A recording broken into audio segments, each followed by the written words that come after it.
नमस्कार and I welcome to National Affairs. আমি উৎপল আজকে তোমাদের সামনে খুবই ইম্পর্টেন্ট একটা টপিক ইন্ডিয়া এবং ইউএসের মধ্যে যে ডিক্লারেশনটা রিসেন্টলি সাইন হয়েছে সেটা নিয়ে আলোচনা করব। তবে টপিকটাতে যাওয়ার আগে তোমাদের কাছে জিজ্ঞেস করব যথারীতি একটা কোশ্চেনটা হলো which of the following film is going to represent India for 97th Oscar award 2024। তো অপশানগুলো দেখে তোমরা কমেন্ট সেকশনে উত্তরটা করো, যার উত্তর সঠিক হবে তাকে দিয়ে দেবো একটা হার্ট রিয়াক্ট, এবং তাহলে তোমরা বুঝতে পারবে যে এর সঠিক উত্তর কোনটা, এবং আমি চেষ্টা করব এর উত্তরটা ভিডিও শেষে দিয়ে দেওয়ার।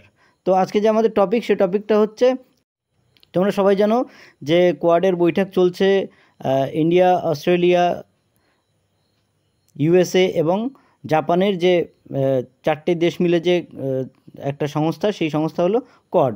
তো এই কোয়াডের যে বৈঠকটা চলছে সেই বৈঠকের মধ্যে ইন্ডিয়া এবং ইউএসের মধ্যে একটা ঘোষণাপত্র তৈরি করা হয়েছে, যে ঘোষণাপত্রটাকে বলা হচ্ছে উইলমিংটন ঘোষণাপত্র। তো এই ঘোষণাপত্র অনুযায়ী ভারতবর্ষের মধ্যে প্রথম সেমিকন্ডাক্টর ইউনিটের স্থাপনা করা হবে, যেটার নাম হবে শক্তি। এই সেমিকন্ডাক্টর যে চিপ, যেগুলো ইন্ডিয়ান আর্মি এবং ইলেকট্রনিক ক্ষেত্রে ব্যবহার করা হবে, মানে আর্মির যে সরঞ্জাম এবং ইলেকট্রনিক্সের যে সরঞ্জাম, সেই সরঞ্জামগুলো যে ইউজ করা হবে সেগুলো এই শক্তির যে পরিকাঠামো সেটা থেকে উৎপন্ন করা হবে। এবং তার বদলে ভারতবর্ষ আমেরিকাতে দুটো বাণিজ্য দূতাবাসের স্থাপনা করবে, এবং এই যে বাণিজ্য দূতাবাস এটা স্থাপনা করবে ভারত লস এঞ্জেলস এবং বোস্টনে, ঠিক আছে। এবং কোয়াডের বৈঠকের মধ্যে একটা খুব ভালো ডেভেলপমেন্ট হয়েছে, সেটা হলো যে ক্যান্সার যে পেশেন্ট, এই চারটে দেশের মধ্যে যত ক্যান্সার পেশেন্ট আছে তাদের নিয়ে যত গবেষণা হয়েছে এক দেশ আর এক দেশের সঙ্গে শেয়ার করে চলবে।